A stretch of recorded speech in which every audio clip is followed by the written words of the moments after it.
Welcome to Vogue Academy Talks, where we take big ideas in philosophy, psychology, and spirituality and try to make them practical for living a life of meaning, purpose, and fulfillment. Not abstract, at least not initially, but something that actually changes how we think about ourselves and motivations so that we approach our daily lives more intentionally.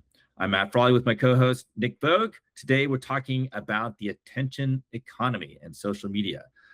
We're going to be using an article written by Catherine Lawson, where she references a philosopher I really appreciate named Simone Weil.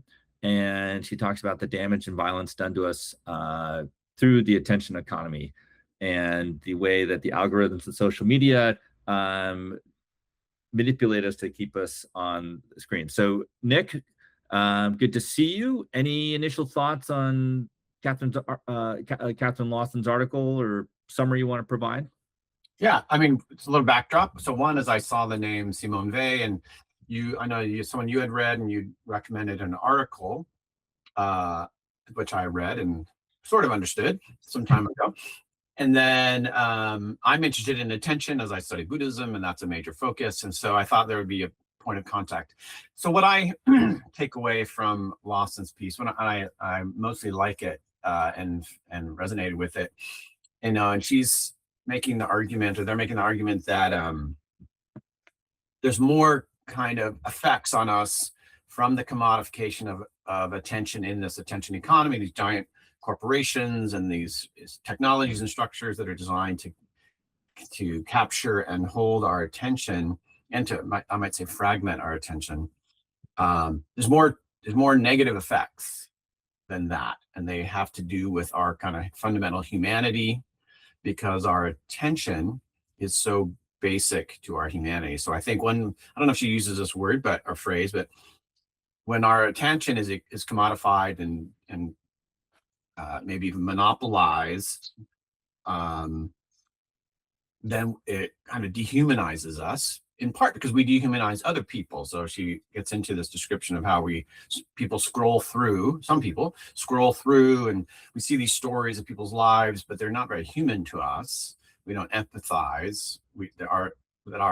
Because we don't invest deep attention, and it's required to empathize with somebody, to adopt a perspective, a point of view. She quotes a really useful question about that Simone Weil. I have to remember to use the correct pronunciation. Simone Weil says, that comes from that article you had given me, which is, what are you going through, as a fundamental empathic, compassionate question. I helped identify that this fragmented, commodified, scrolling experience of other people's lives does not give us the opportunity to ask such questions. In fact, kind of interrupts that. And that has an effect not only on our relationship to them, but on our relationship to ourselves. So attention, in that sense, being, from my point of view, kind of the fabric of our experience, therefore our reality in our lives. I might say that, just to prefigure a little bit of a critique, I think the title is Simone Weil, The Attention Economy and the Annihilation of Autonomy. I don't necessarily agree about the annihilation of autonomy. I think annihilation is too strong a word, and that my autonomy cannot be annihilated by somebody else, no matter how powerful the organization or corporation technology is. But hopefully that's a useful starting point. I think that ultimately the article comes to a hopeful ending point, but it is largely a critique and analysis of the negative effects of the attention economy and the particulars of our phone devices and other things we scroll with, and the content of that media. Right. Thank you. Yeah, let me talk a little bit about Simone Weil. I think that might be helpful. So Simone Weil was a really interesting philosopher from the early part of the 20th century. She died in 1943. I wouldn't say she was in her I think she was born in 1909, so she was in her 30s and 40s. She died during World War II. She is French, grew up in a Jewish family. I would say secular Jewish. I think Jewish by tradition, not necessarily, very dedicated to their Jewish faith. Anyway, she had a series of Christian mystical experiences that led her into her own form of Christianity. But the article that I mentioned to you is, let me put the full title to it: Reflections on the Right Use of School Studies with a View to the Love of God. So she has gone quite far away from kind of a secular upbringing to a more mystical view of life. Anyway, she grew up at the time of Jean-Paul Sartre and Simone, I always get her name wrong, Dubois. They actually were quite jealous of her because she was infinitely more intelligent. Anyway, like I said, she was involved in the French Resistance during the World War II and died in London. I want to say tuberculosis, but I'm not quite sure. She didn't die, in combat or anything like that. She was doing a lot of intellectual work for de Gaulle and others, and she just got sick and passed away in England. Anyway, very influential. She's not well known, but folks like philosophers, more recent philosophers like Alasdair MacIntyre, and more importantly, Iris Murdoch, were very, very influenced by her. And in this article, which is one of her famous articles, she's talking about attention and how, again, I hadn't really seen the similarities to Michael Polanyi, but it's a philosopher that we've talked a lot about. But she's talking about attention in a way that I think is different from what most of us think about. Like when we think, okay, I've got to really attend to my school studies, it's like, oh, I got to really focus now. I really, there's this like muscle I've got to really exercise here, and it's this grind to pay attention, especially when the material is quite dry or uninteresting. And she says that is not really attention. That's kind of maybe a lower level, but really attention is this way of being open to the text, of really kind of letting go preconceived notions and just really seeking truth through this text or whatever I'm doing. And in fact, it can't even be about what we intrinsically find interesting. We need to attend to all our school studies because all of them have truth, and all in this way of kind of yielding yourself to it and really being focused, but in a way that's open, allows truth to come to us, even if we don't get anything in an hour or 2 hours. Just that exercise of being open, and she would call that humility, is a muscle of sorts that makes us more attentive to everything around us. And eventually she's really doing, what she's really doing is really looking at when in the New Testament, Jesus was asked by a Pharisee, what are the two greatest commandments? And Jesus said, to love the Lord your God with all your heart, soul, and mind. And the second is like it, to love your neighbor as yourself. And so she has this going on in the text, because the first, the majority of the text is dealing with the first one. Like somehow this humility and tension draws us to God and to the love of God. And then at the end of the text, and this is where we get the quote about what are you going through, she talks about how this humility and attentiveness reflects itself in how we treat others. And I hope I'm making sense here, but so what she's saying is this, like, given this attitude, this approach to everything in life, not be just school studies, but now how we treat others, we have an openness. We don't come to them with preconceived notions of how to interact with them. And all those preconceived notions, all those ways of dealing with it, are ways to objectify the people, how to, kind of fit them into a package that we appropriate and manipulate for our own uses. And so so what she does with this, what are you going through quote, she says that the first Grail legend, the Grail would go to the Grail is being held, it's in the possession of this king who is paralyzed in just in incredible pain. And the grail goes to the person who comes to this king and says, what are you going through? And we actually it just happened, I led a Bible study in my church on Sunday, and we actually talked about this text. And I, not knowing that we were going to really talk about this today, but what I was saying, like, why would that be the case? Why would it be the case that someone's saying, what are you going through? Why would the grail go to that person? And they were amazing. They quickly got on to the fact that we often come with, like, we assume we know what needs to be done. We come in, we have our preconceived notions, so we just jump in and try to make the person comfortable. Or she is and says, like, we give them pity. Oh, I'm so sorry. All these ways, and they are objectifications of that person. Versus when you say, what are you going through? That's the humility. Like, I need to listen. I need to pause how I would naturally react here in order to honor you as a fellow human being. And so I asked, what are you going through? So anyway, that's, it's a fascinating read on that love of neighbor quote, and what she's doing in terms of school studies, and just, who are we as humans, and the objectification, that we're so, in our daily lives, we don't realize that we are objectifying people all over all the time. Like, we talked in this Bible study, we talked about how we tend to project needs and expectations onto our loved ones, our family members.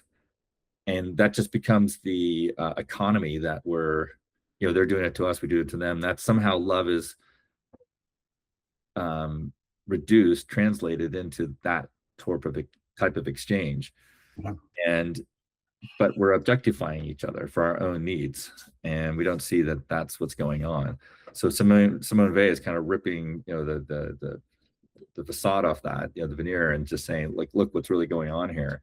And if you really want to love someone else, you have to somehow honor them by not objectifying them. Now, that all said, let me just say one last thing about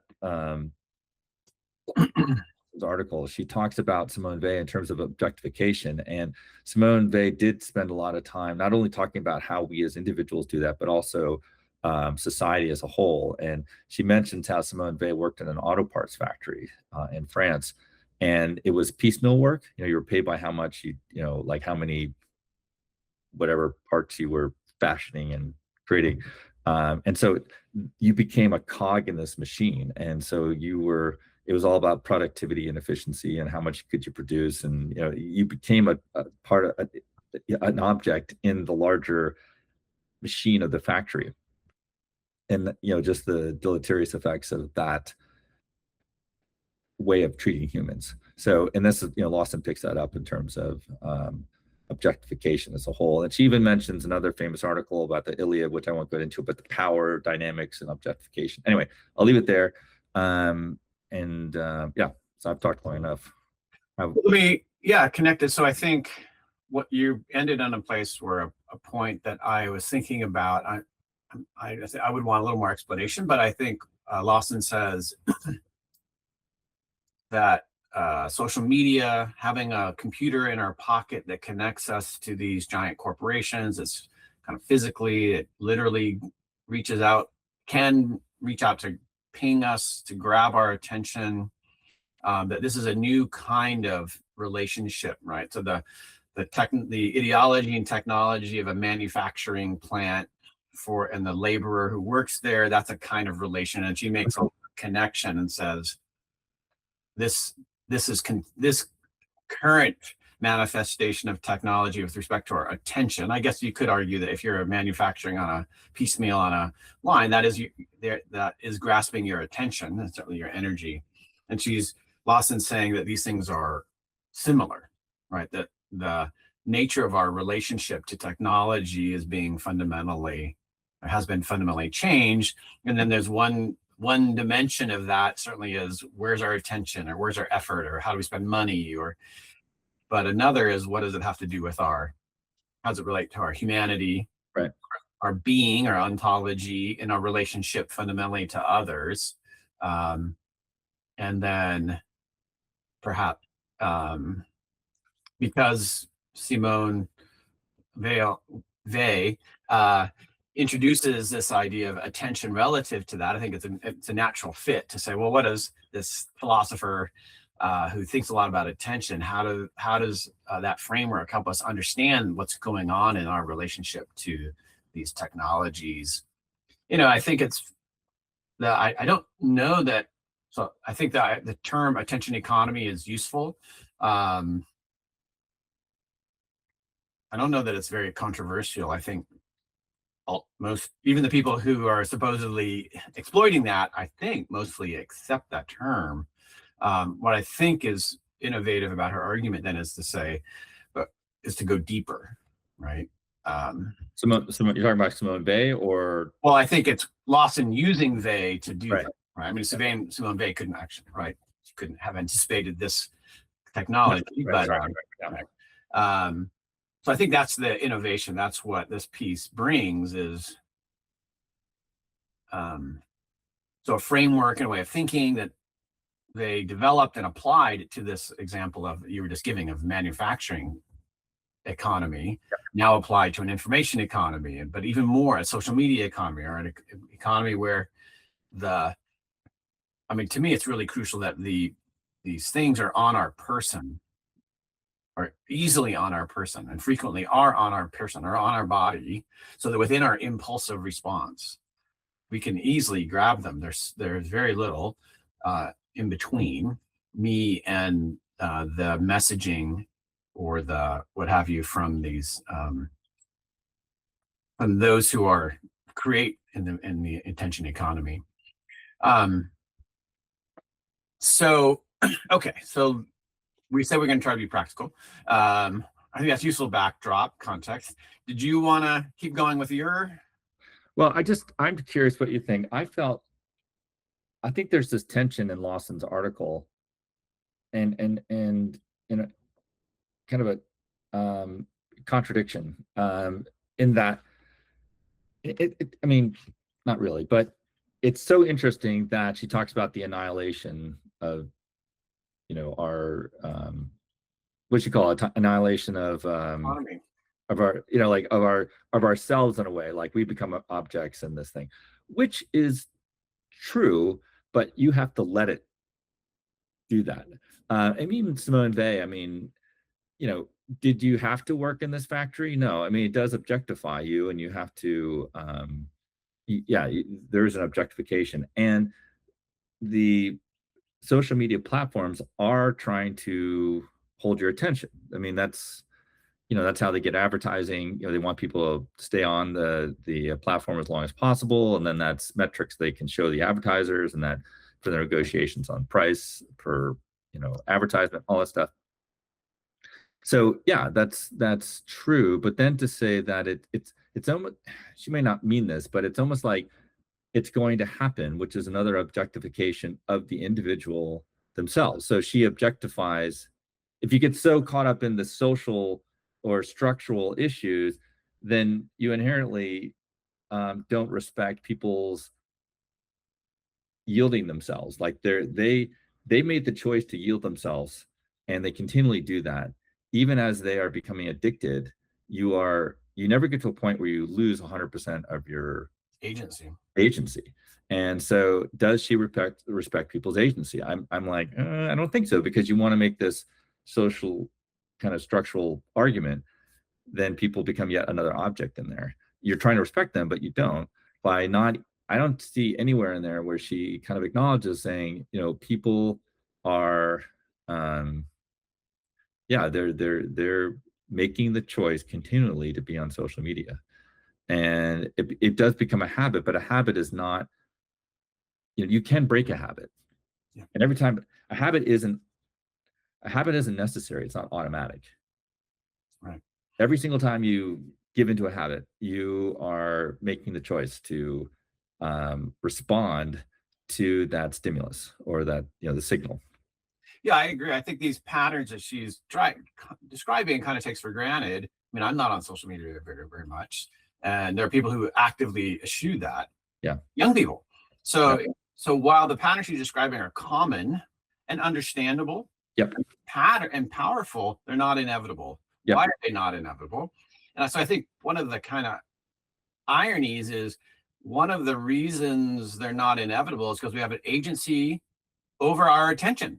Specifically, I think attention is the crucial point. So if you're focusing on attention, it seems to me our attention isn't complete. There are many aspects are relatively automatic and unconscious, but one of the fundamental insights of Buddhism is that it also can be self-directed, cultivated, developed, and she uses the word cultivate.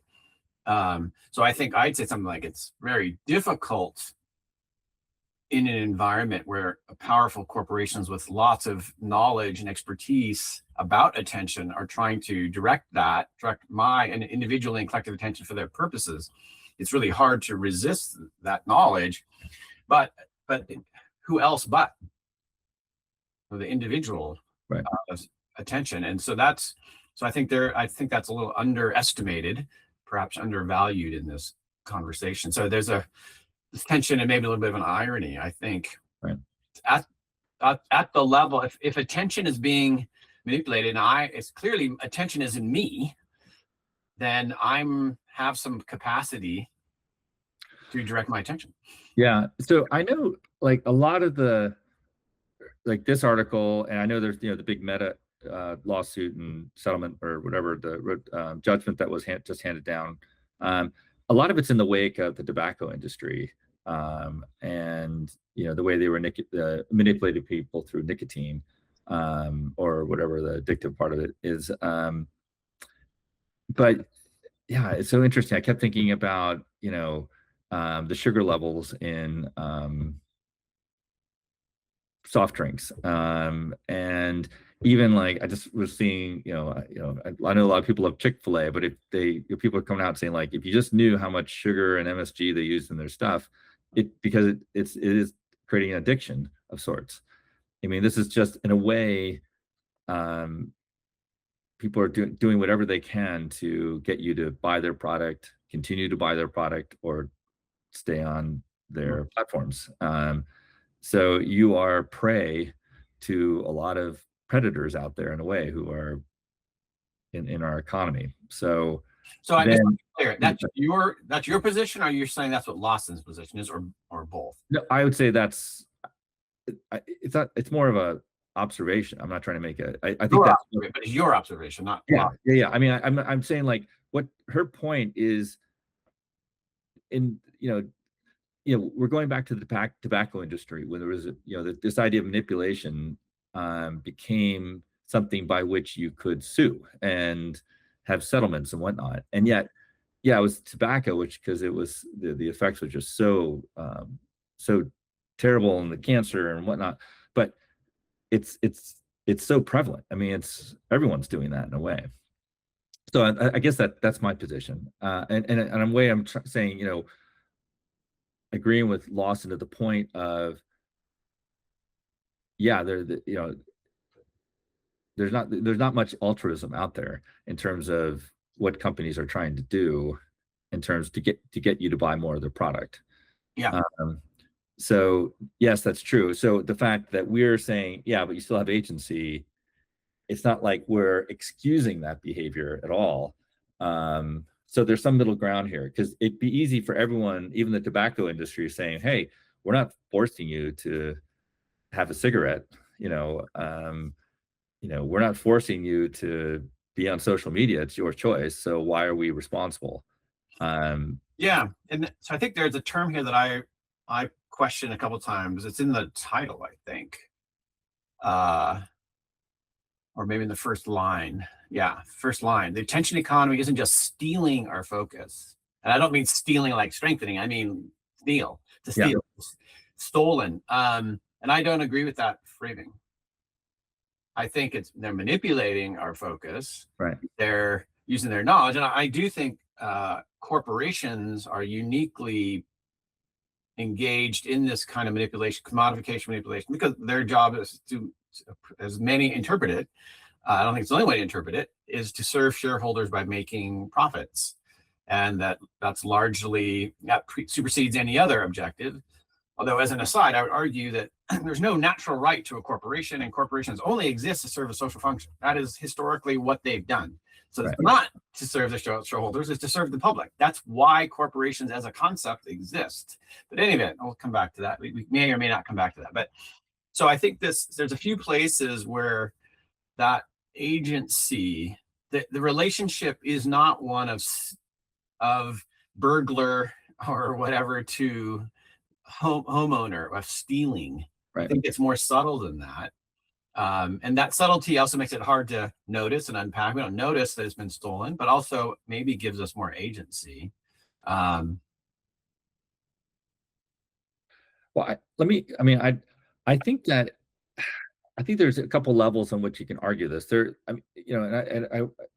think Lawson's good at one point. Like, let's look into social, structural, cultural, economy. I think that's great. That's the argument. But I think for us, it's to say, okay, that stuff's going on. It's and we don't want to,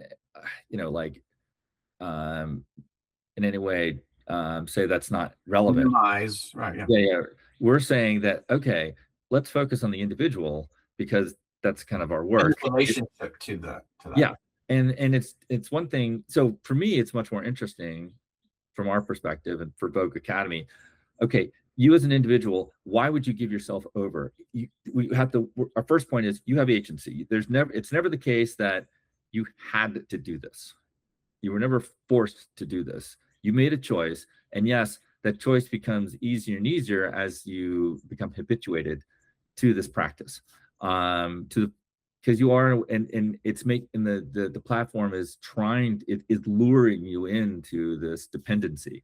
And we're totally acknowledging that, but every step of the way, you still have agency. We want to respect that, because if you are going to improve yourself or break from that dependency, it's ultimately on you. Because right now, so these social media platforms are going to be out there. It's not like they're going away. So how do you right now start making the changes that are going to lead to a more meaningful, purposeful life? So I just want to say that's kind of the perspective we're taking here. Yeah, I think there's a way that the individual's consenting typically. Yeah. We don't always know what we're consenting to or the ramifications of that, but there is at the very least a kind of consent which would be outside the definition of stealing. So we're participants in this relationship in a different way. Yeah. And that this is important. And then that can sound like blaming the victim or minimizing the structural. And I agree with you. My point, I think what's interesting is we are individuals in relationship to collectives. What are the form of the collectives? Corporations, governments, religion, community. And then that's we have to think about that, but to respect both. And then again, to come back to this topic of attention, because I think that's the piece that is, while attention has origins and is impacted by environment, I think it's pretty clearly in the being, right? More than most of the things. I mean, maybe digestion is a little bit more even in the individual, but of the cognitive processes, attention is pretty fundamentally in me. And so I think there's kind of a couple pieces too. The mystical interest that you and I both have, which is reflected in Buddhism and other traditions. And so this mystical tradition that our experience, how we experience the world, is deeply connected to our attention on the one hand. And then two, that attention can be cultivated. It's not just a thing that is. Right. And so that points back or circles back to the agency then of the individual.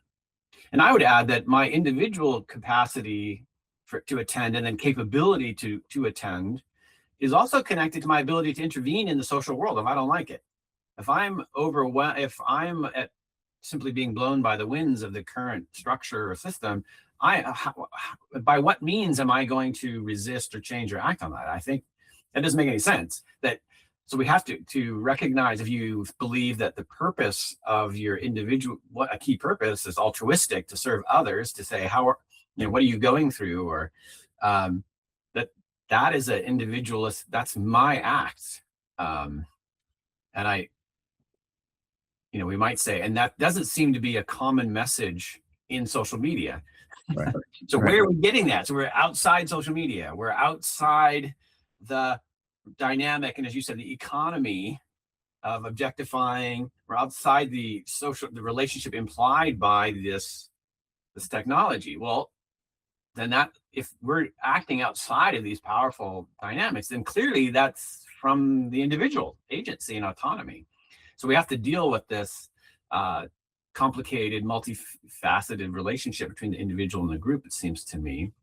And I think that's also gives hope and possibility in a world. For me, I think one thing I notice is that our human experience is mediated through corporations more than ever in human history. Mm-hmm. And corporations have the unique function and purpose of profit seeking. That's what they do. That's their justification for the most part. And they're big and powerful, and they have many resources at their disposal. And so that's a feature of being a human being that's actually relatively new, right? So manufacturers and plants of manufacturing, people working, that was a new thing compared to 200 years before that. A mercantile economy. Before that, there was a workshop of a guy making a shoe. Before that, no one really made shoes. They did everything, including putting something on their feet. So these things became incrementally more specialized, commodified, associated with, and then we can see even in our lifetime how, what's called social media, I would say I don't like that term. I think it's misleading. Mm-hmm. It's corporate mediated social interaction. And that the media is produced by amateurs and the profit is made by the corporations, right? So if I write a piece and post it onto Facebook, I've created that content for more or less no remuneration, and then the corporation mediates that with other people in the guise of sort of friends and interactions. But this is a new thing. I don't know that human interaction has been commodified in this way for most of human history. And we can even draw a parallel of like music. I think 200 years ago, most music was made and experienced without money changing hands. You were at home playing, or there was not money. Now most music, I think, is created and experienced and mediated through a corporation that has a profit motive. So we've seen in our time, in our recent time, how these human experiences have been commodified. Same thing with education. I think in terms of most of human history, mm-hmm. Educating somebody, money was not changing hands. There was not a monetary economic exchange. It was based on a very different kind of interactive model. And so I think that's a piece of the social analysis I don't see, that we sort of accept this corporatization, commodification of our human experience. It's built in. And so maybe people aren't as critical about these devices or as they might be, because we've been socialized to that. Right. Yeah. So let me ask, so here we are, we're focusing on the individual. And I think what you just said was great. I mean, in terms of the fact that, we've been socialized to kind of just accept the medium by which we get everything, like education to music to whatever. But here I am as an individual, and what does it say about me that I am constantly giving myself over to social media, or I seek that out? And I'll just give you a funny instance that happened recently was I was in, I've someone who said, you know, yeah, I've had the times when I've been scrolling through Instagram or Facebook or more like YouTube, and it's like you're tired, you just kind of want to just coast for a while, and you just off you go. But I've made the choice. I said, no, that's not. And I know for me, that's not the. I just don't want to spend my time that way. I only have so much time. I want to spend it more constructively. So anyway, I'm in the doctor's office, the dermatologist office, and I'm the youngest person there. This is like, well, I'm having a little surgery that more older people get, from the too much sun in my youth. So I'm sitting there and I'm the youngest by, at least 10, 15 years. And I'm the only one not on social media. And I texted my wife and I just said, isn't it ironic that, we talk about the youth and social media, and here I am with these, folks quite older than me, and they're all, totally engrossed in their phones. And, in a way, I feel like it's a way to pass the time. You don't want to be bored. You don't want to be sitting in the office, like a waiting room, kind of this like awkwardly, all these other people here, and it's kind of awkward. It's easier just to get sucked into this, so I don't have to deal with other people. And so there's all these ways to compensate or find comfort. Anyway, but I don't know, just curious about your thoughts about, like, it's not necessarily one reason, but there's, Sure. kind of more obvious ways in which we are finding satisfaction, comfort. Escape. What's that? Escape.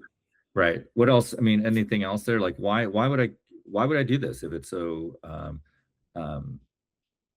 it's so unhealthy?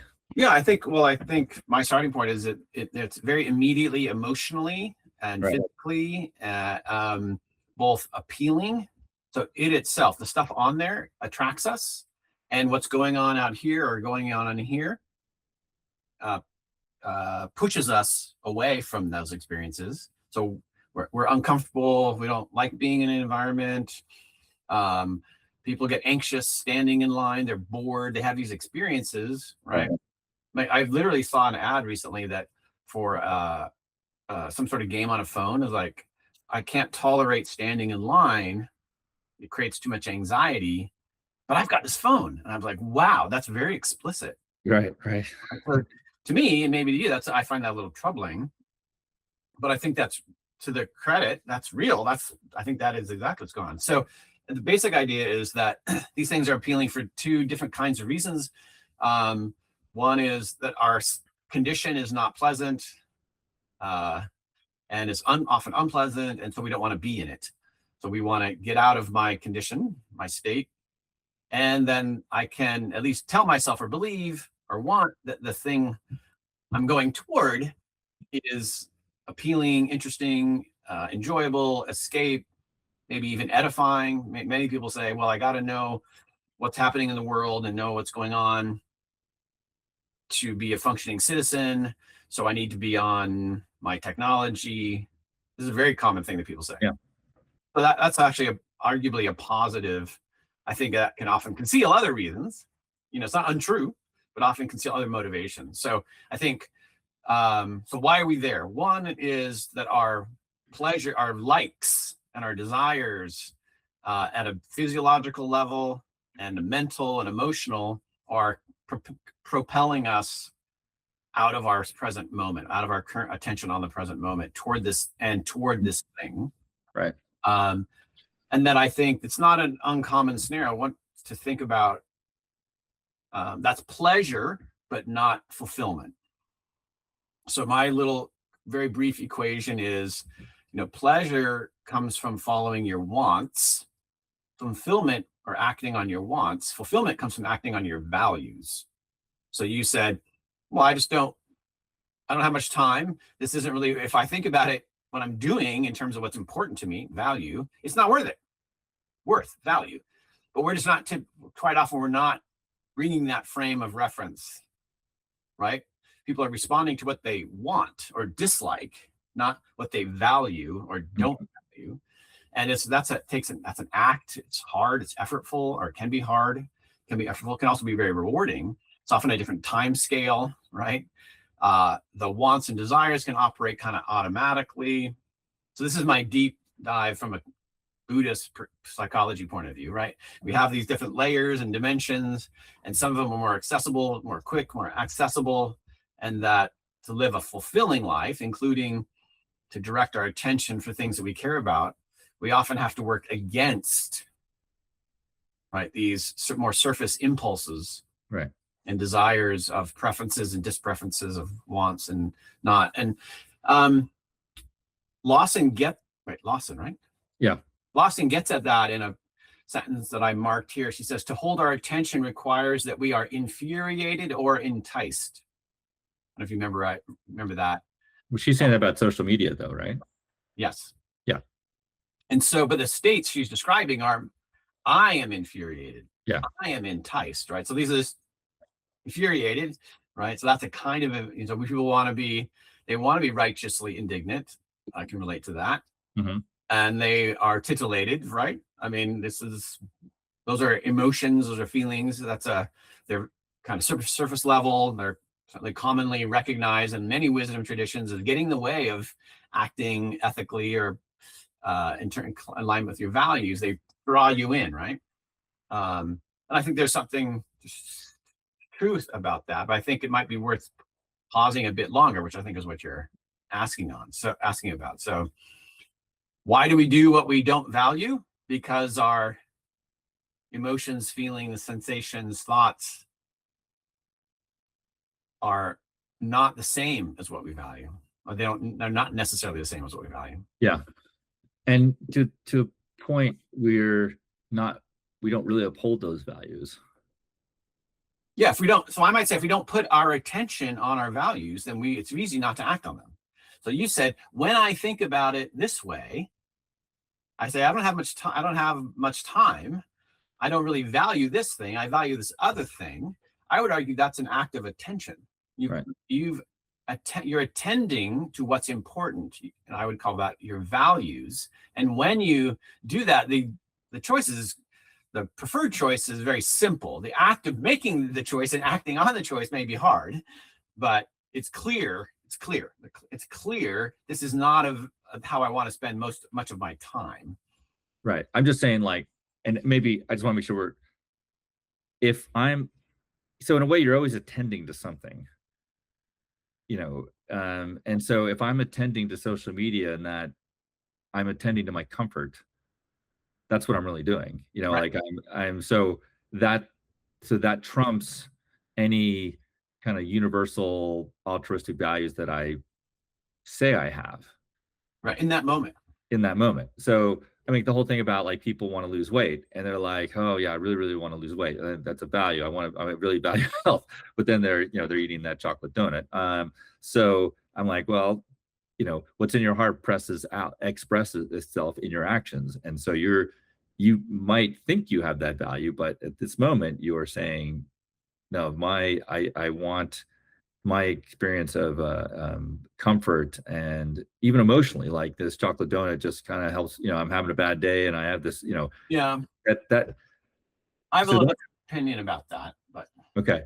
But all that's to say is that I think that's important, because it's when we become aware of that, that you start to wake up to yourself and really understand what's going on. Because it's easy to say, oh yeah, like virtue signaling and all this other kind of stuff, where you say you have these values and so on and so forth, but do you really have those values? Like everyone's like, like even in the church, people like, oh, love your neighbor, love your neighbor, love your neighbor, and then they're getting pissed off when some people don't agree with them. I'm like, well, is that love your neighbor or not?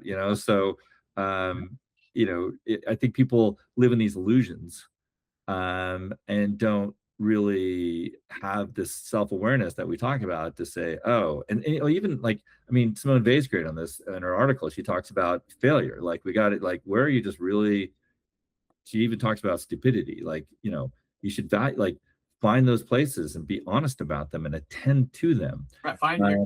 we do Buddhism would be ignorance. We tend not Yeah. to stupidity. So wherever, I mean, it's like, so even with social media, like, do people wake up and say, you know, what am I doing? And is this, I mean, you have to get to this point where you're like, do I really want to live this way? I mean, you have to come to, there's part of you who's always thinks there's a self-love that's seeking comfort and your immediate needs. And that's the way a lot of us operate. But it leads to this kind of shallow, unfulfilling life. Superficial. Illusory. Yeah. Also. What's that? Illusory, to use your word. Illusory. Doesn't actually bring you happiness. No, and a lot of people just kind of check out, and they become the very drones that corporations want, because you're hooked up to the machines, and that's what they want. I mean, in a way, I mean, I don't want to speak so ill about corporations, given I've started my corporate. We are an LLC, limited. Good point. Yeah. So, but there's a sense of waking up to yourself, and do you really love yourself? Do you love yourself enough to put yourself through the awkwardness, the pain, the discomfort of letting go of social media, or confining its use, or doing things that are difficult? Because we've talked about that, right? We know that to lead a more fulfilling life, you have to put yourself through challenges and difficulties and inconveniences and whatnot. Those lead to better, more richer lives in alignment with our values. And values, yeah. So anyway, that's Well, one thing I just want to comment there. I mean, I think you've taken the analysis. So that part of what you described is not drawn from Weil into this article, but you've added it, right? Yeah. Strata, which I always appreciate. So I gave a psychological account, right? Right. What's going on? Okay, we have these thoughts and emotions, motivations, and that's what I'm trying to do. Right. And I make no apologies, but I do recognize its incompleteness, is why I always appreciate. So I mentioned the mechanism. How does it happen? And that's what you asked me. How does it happen? Yeah. And then you kind of answered, but why does it happen? Right. And why and where, what about human beings would help them deal with these difficulties? Well, meaning, purpose, fulfillment, love. I don't think any of those words appear in this article, I'm pretty sure. Right. And that's not what, that's not necessarily a critique. But it's just more to say the value of what you bring. And so you asked some questions. So Lawson brings the question from they, what are you going through? There's a couple questions I just heard that you frequently raise in our conversations and have for over a decade.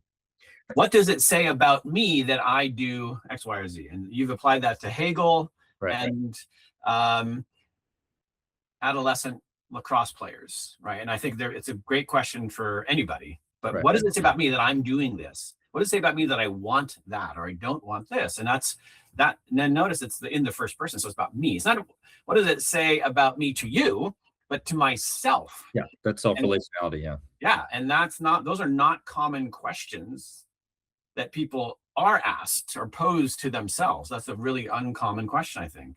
Mm-hmm. Second thing I would say is a question I've heard you say a number of times is, do I really want to live like this? And not in a accusatory way or one of despair. Do I really want to live like this? That's often not very action oriented, is my experience. Yeah. There's some other need that's being met by kind of saying, I don't want to live like this. It's more of a complaint than a call to action, right? And I think that's what your question is motivated by, fundamentally a call to action, but not because I tell you. It's because I'm trying to help you reflect and more fundamentally introspect, which I think is a crucial difference. Right.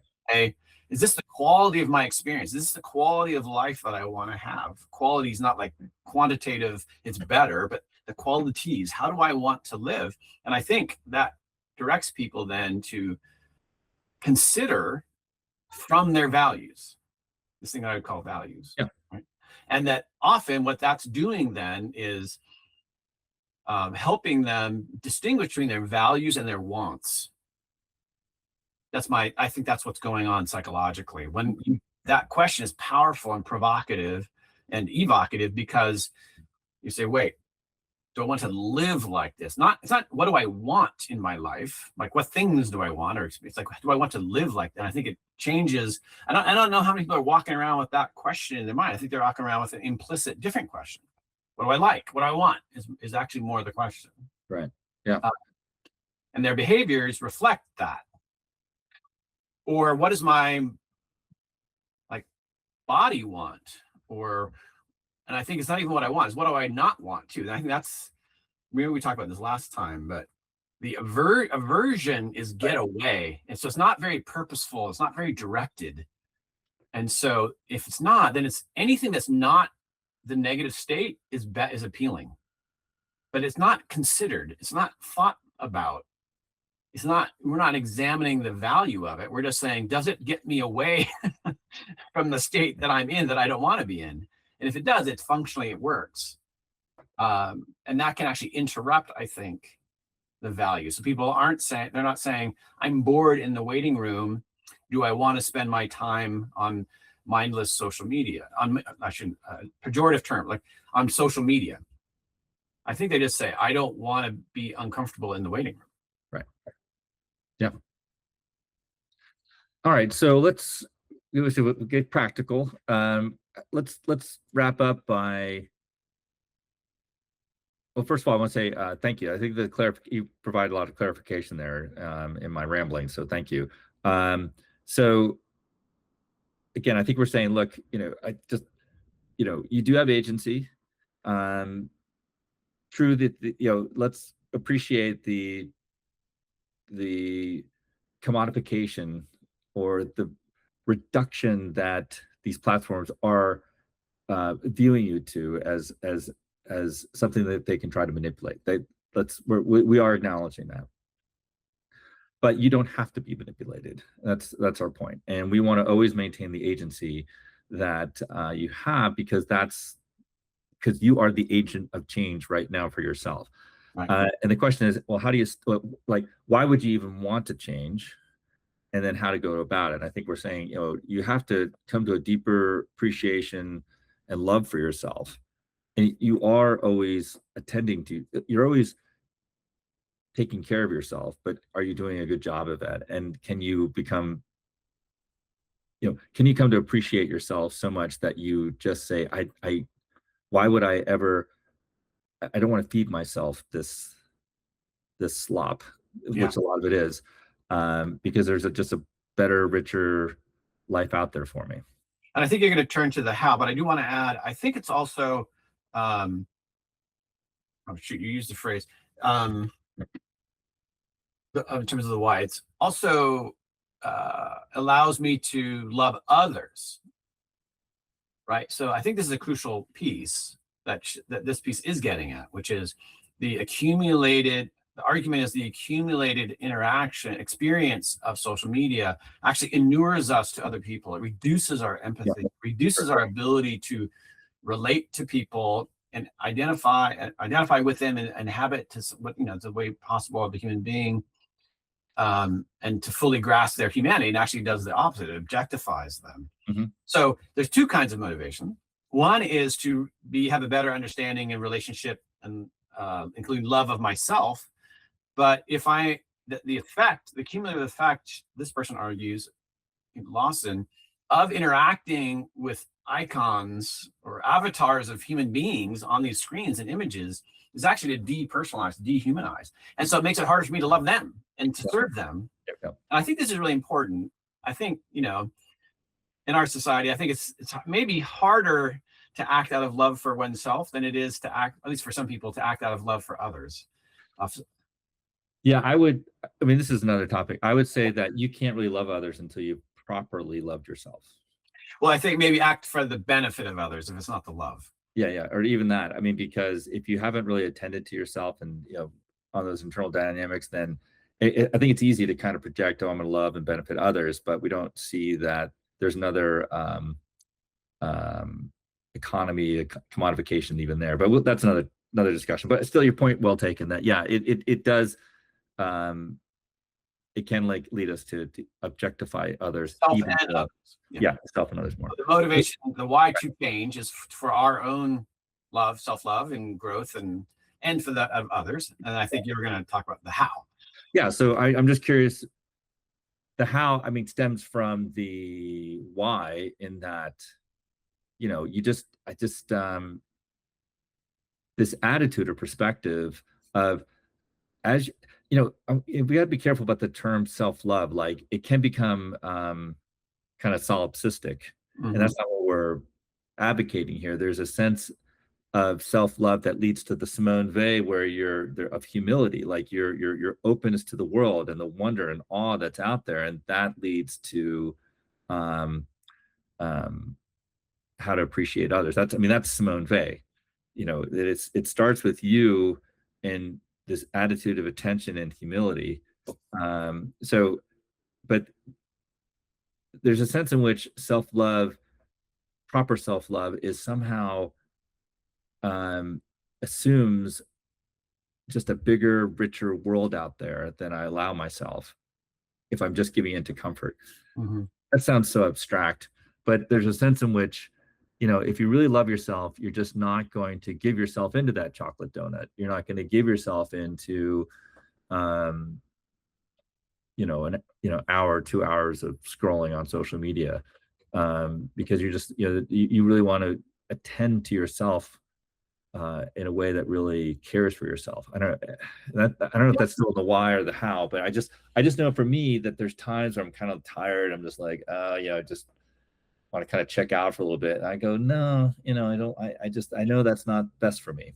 Well, I think that the scenario under which, because I don't use social media very much, but those are the same ones, and I think many people would agree. The scenario tells us something about why we're doing it. It's not out of noble aims, right? Not our best selves. It's actually when we're compromised and tired, right? And I'm not thinking very clearly, right? That's a sign, right? That's a signal that the motive and the need is not of our truest selves. I mean, I think a word that I was popping into mind as you were talking is dignity. So if self-love, there's a kind of, and I don't know if dignity does it all. I love that. It's a great word, though. Doesn't do all the work, I think, that we're trying to capture. But I think if I can carry myself with dignity, like 99% of my interactions in the world will be good and better than I often am. I agree. And so what does that mean? It's a kind of humility. I think there's a humility in dignity, because my dignity recognizes your dignity. And so that's a kind of humility, but it's not a devaluing, right? Yeah. Clearly dignity is something that's positive but it's not a kind of worth in the sense of achievement, I don't think. It's a kind of it's hard to put this into words, but into how I kind of carry myself, including what I pay attention to, right? So dignified people pay attention to the important things, I think. If I try to embody this, describe this, but in any case, so how do we carry ourselves? This is the how, right? How do we carry ourselves in the world in a practical way that I'm less susceptible to my internal impulses and the external attractors that then lead me to take actions that, when in retrospect, I don't value, or I think are harmful to me, or I don't actually like? How do we do that? So I think this kind of comes to this, for this, not surprisingly, I'm looking at it through the same framework. This is about changing behavior. And so the framework I use is articulated in the course on procrastination. Well, part of that is attention. I can actually get good. I can get better, or reclaim. That's the language you often hear. Reclaim my attention. I can do that. I can cultivate my ability to direct my attention, to gain awareness of my attention, to direct my attention, and to sustain my attention. Those are all capacities and capabilities that human beings can cultivate. And in fact, again, that's what Buddhism spends a lot of time on. That's called meditation. Meditation can actually be described as cultivating attention. There's nothing mystical about it necessarily. Right.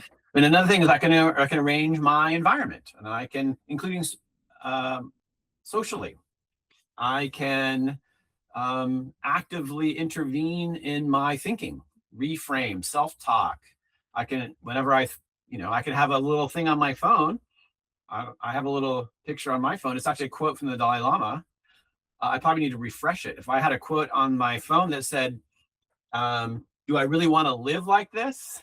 That I had to actually type out, do I really want to live like this? As part that was my my entry passcode to get in, how much less would I use my phone? True. Yeah. So we can create. So the question is, what's in my head cognitively at the time I'm making these choices? I can also gain awareness of my physical state.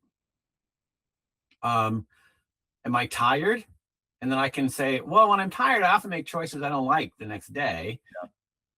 And so I can, but that's called interoception. So I can actually gain awareness. Oh, I'm feeling this impulse. So there's a cognitive dimension, but I'm feeling the impulse to do this, to want to escape because I'm tired or I'm hungry or I'm mad or bored or there's something else. I think we can use the state of our bodies and our physiology by gaining awareness to then say, well, why is that? Where's that coming from? And that is, I think that's a practical how strategy. And then I think even, if we keep going, so to speak, from attention to cognition to emotion to motivations. Oh, I'm just trying to get away. I'm not really going toward social media. I don't really want to read BuzzFeed, whatever's. But I can also then think about and tap into my values. But I can consciously do that, right? I can say, if I can calm my mind, not be reactive, then I can make a choice. What do I want to focus on? I can focus on my values. So I think I've told you, I have an example of that, and you can do that in a variety of ways. So I have a thing on my phone, speaking of diet. So I'm pre-diabetic and high cholesterol. I'm right on the edge. I have to be really attentive to this. Mm-hmm. I am already, but I have to be super attentive to my diet. But I have a sweet tooth. I mean, so I have a thing on my phone that used to say, don't eat sweets. Then it would be like, I'd send it at a certain time. Don't eat dessert Monday to Friday. It would come on my phone at 8 p.m. I'd have a little reminder, 8 o'clock. Right. So it's reminding me, but it didn't work very well. So I was like, well, why not? Okay, so I made a different statement that's tapping into my values. And that statement says, your body is your temple. Right. So the idea there is that's a statement to motivate me that's linked to my values. Because what that phrase means to me is I only get one. This thing is sacred. It makes me think I only get one. So I want to be around for my wife and my daughter, my family. Now I'm being motivated by much more fundamental aspirations and inspirations and things that I'm seeking. I would call those values. But I can have an external tool to remind me of that, right? To put that back in my mind so that I can be in this moment right now when I'm feeling the desire to eat. Ruby, my daughter, made some pie. It's in the fridge. My eyes can't eat that. So what is more powerful than that impulse? Right. Well, my values, I would Right. say. So to me, those are all the different ways that we can countervail against these impulses. And the most powerful one is values. That is the most powerful one. That's the most powerful force in the universe, in my opinion. Okay. Well, great. I mean, I think should be wrapping up here. So, I don't know, any last thoughts, or was that your last thoughts? I think that's mine. I'll let that stand. How about you? What are your? I know I rambled there. I was going to make a joke that, we can keep it light. It's okay. We don't have to. Go for it. No. The all this is an advertisement for our procrastination and creative problem solving course in a non-manipulative way.